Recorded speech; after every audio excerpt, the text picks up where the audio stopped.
culture, because I think we're preaching to the converted to a degree, and it's a bit of a non-starter, but I'm going to try to, in terms of outcomes, trot out some statistics that haven't been mentioned, and Scott Walker, you stole my thunder with that sports stat, which is a really good one. So I'll say it again at the end, but what I want to do is remind you of a few facts and ask all of you, candidates and members of parliament, to keep the issue of arts and culture front and center during this campaign.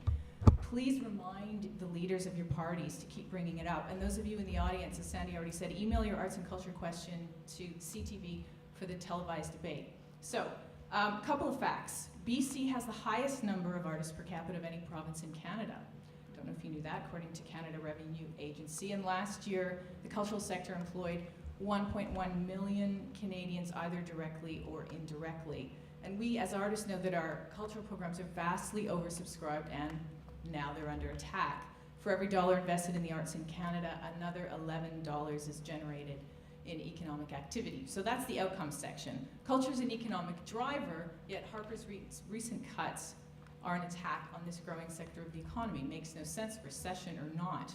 Between 81 and 2001, the growth in cultural employment was 81%, which is much higher than the overall labor force of 32.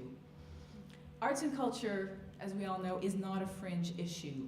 Artists are taxpayers too, and to use some of the rhetoric that's been coming through my mailbox the last few months from the Conservatives, we have families and children too, just like the auto workers. These cuts are not just an attack on Canadian culture, but they're an attack on Canadian artists, on our families, and on our children. So please remind the leaders of your, remind the leaders of your parties that these cuts were done, as you know, without consultation.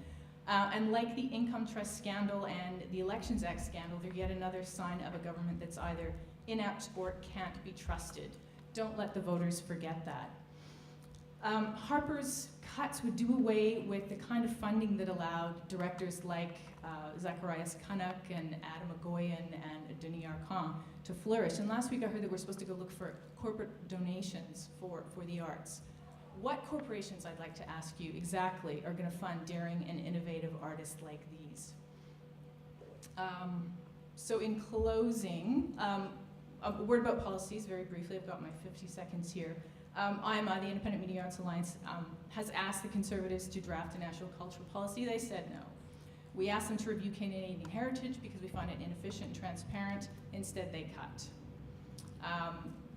Back to Scott Walker's statistic, I'm going to say it again. Twice as much spent on live performing arts as sporting events.